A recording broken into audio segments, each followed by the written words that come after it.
revival in Spokane. And that's actually what we want here for Colville also, revival. Salvation outpouring for the youth, for everyone all over. So I think we're going to move on to our first speaker of the night. I can't do a drum roll because I have the mic. Anyway, Jolene is here.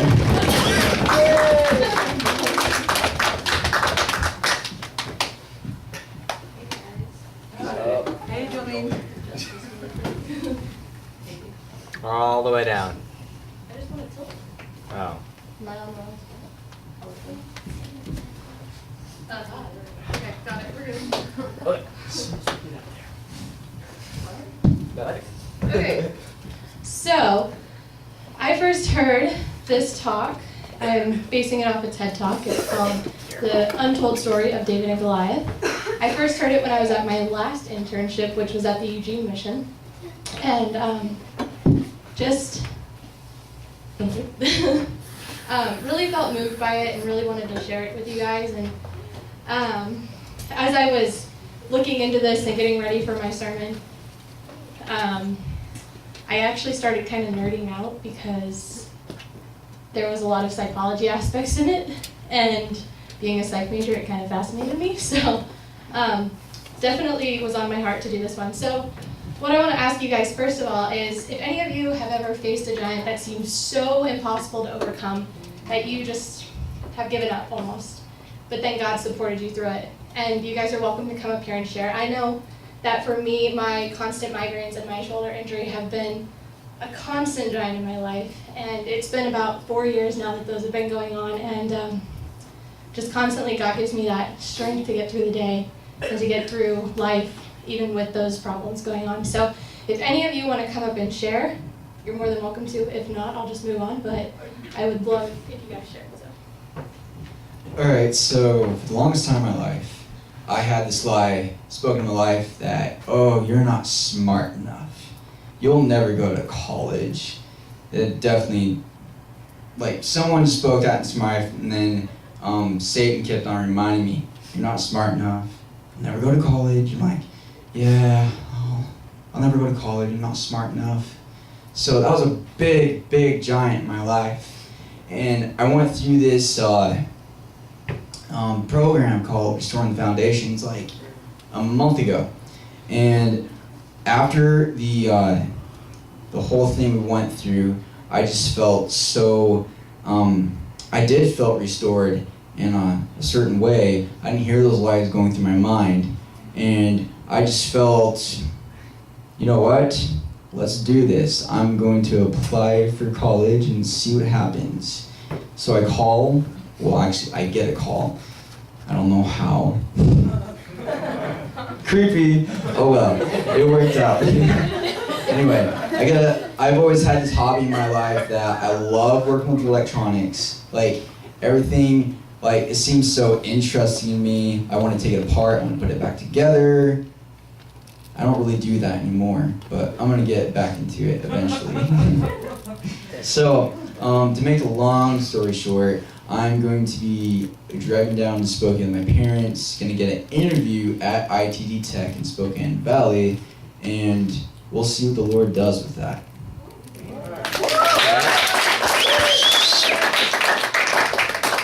Anybody else? I wasn't really going to share this, but something happened this week, and I don't know why I wasn't going to share it.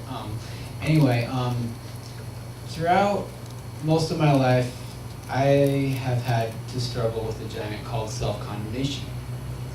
And if you don't know what self-condemnation is, that's basically how I describe it is you do something really good, and yet you beat yourself up because you believe that something went wrong or something like that. So basically that giant brought in two other giants, shame and guilt, throughout my life.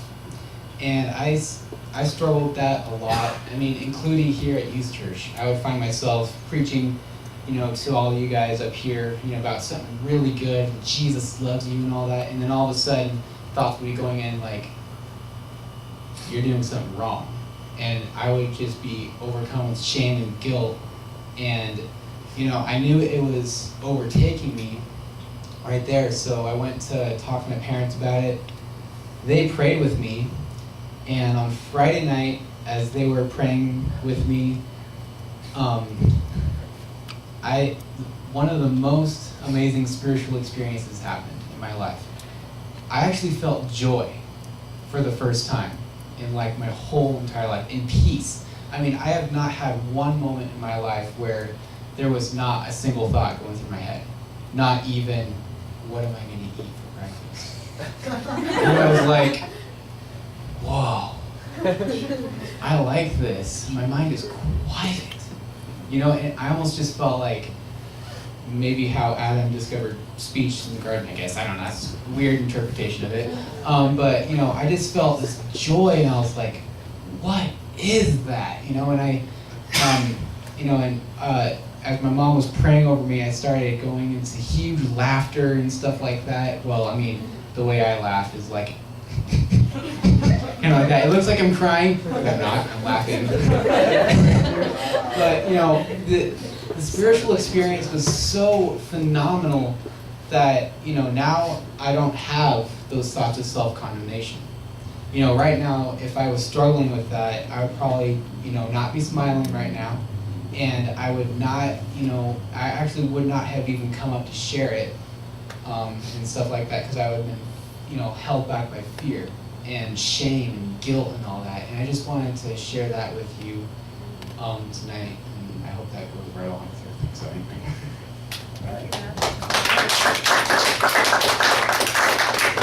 Anybody else? I can turn that on. What are we supposed to share? You have a giant in your life. My Kindle's being weird right now, I'm sorry. Okay, there we go. So anyway, so we're going to talk about David and Goliath. Maybe if the PowerPoint turns on. Oh, there it is. Okay. So, huh? Oh.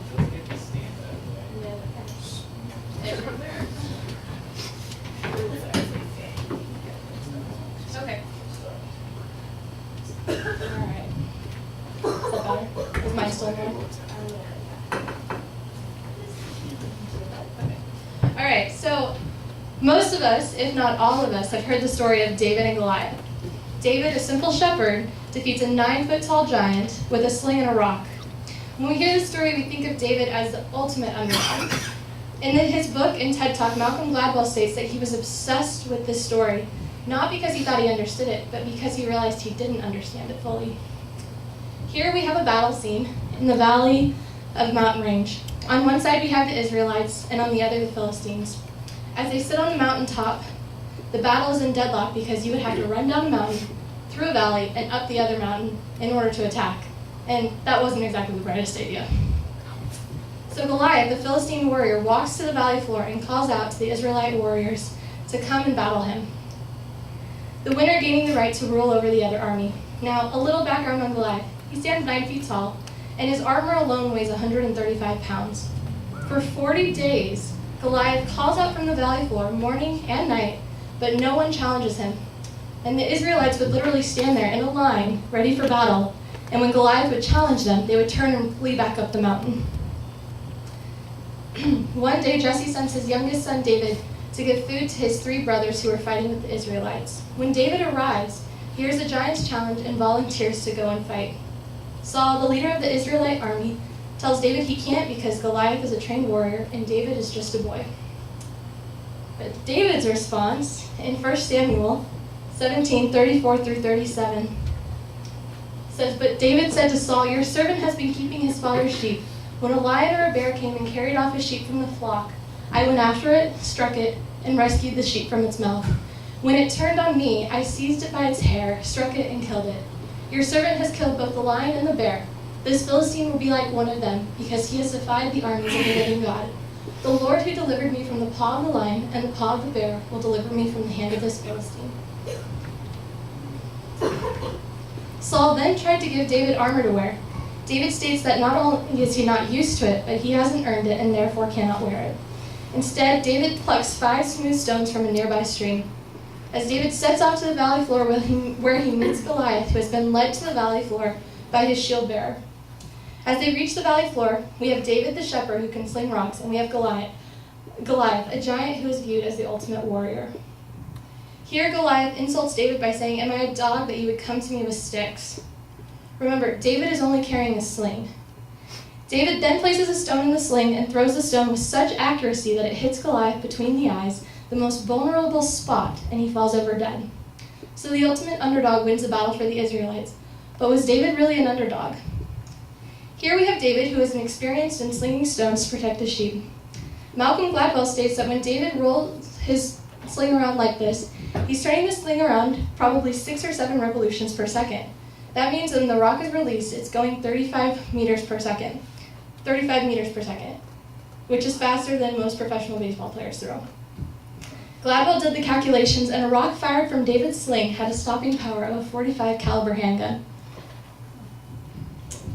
Oh. Experienced slingers could hit a target fatally at 200 yards away, and since David and Goliath were a lot closer than that, David was shooting to kill. So, now Goliath believes that anyone who challenges him will also be using hand-to-hand combat, so he doesn't expect someone with David's ability to sling. Goliath also has something going on which our Bible story doesn't mention. In the biblical story, Goliath is noted to move slowly, he's led to the valley floor by his shield bearer, and he could not recognize what David was holding in his hand. Well, with gigantism is a condition known as acromegaly. Acromegaly is a tumor on the pituitary gland which causes an overproduction of growth hormones, resulting in the extreme size of giants. Acromegaly has an effect on vision, so the tumor on his gland would compress the visual nerves of the brain. So again, Goliath was led to the valley floor. He fails to recognize that David is holding a sling instead of a stick, and Goliath also says, "Come to me," which may indicate his ability to see David. So although Goliath used his size to intimidate, it was also his greatest weakness.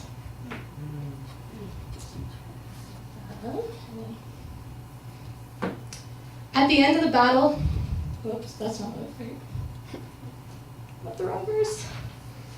All right, so the Lord looked at David, and everyone looked at David and saw him as just a boy. But the Lord looked at him and said, in 1 Samuel 16:7, but the Lord said to Samuel, "Do not consider his appearance or his height, for I have rejected him. The Lord does not look at the things man looks at. Man looks at the outward appearance, but the Lord looks at the heart." So as we go through life, we see obstacles on their appearance, but we often fail to look at God. One of my favorite quotes states, "Attempt something so impossible that it is bound to fail unless God is in it." At some point, we've all faced a giant that seems impossible to overcome. So when I worked at the wilderness program at Camp Gifford, I facilitated the use of the high ropes courses. Our towering 37-foot rock tower was coincidentally called Goliath. Kids loved climbing to the top and telling everyone that they had beat Goliath. And what the campers didn't realize was that an even more valuable lesson was being learned. See, in our rock wall of life, hang on, there's a picture. The climber making their way up the wall step by step, just as we are the climber, our belayer at the bottom is God. As we give up, we let go because we're tired and we don't want to continue. But instead of falling to the ground, God holds us. There were days when I would hold campers for 5 to 10 minutes up on a wall. But God holds us so much longer, just as long as we need. When we decide to continue climbing, we will slip and lose our grip, but God catches us. So just as a climber trusts their belayer, we have to trust God. Sometimes in our biggest challenges, we will look at our wall of life and see a gap that seems impossible to overcome. But in those moments, God gives us a boost, and we are able to continue climbing. At first glance, a giant may seem impossible to overcome, but with God, anything is possible. See, God equipped David to beat Goliath, and he has equipped you to overcome so much more. Remember to attempt something so impossible that it's bound to fail unless God is in it. After David defeated Goliath in 1 Samuel 17:47, he says, "All those gathered here will know that it is not by sword or spear that the Lord saves, for the battle is the Lord's, and he will give all of you into our hands."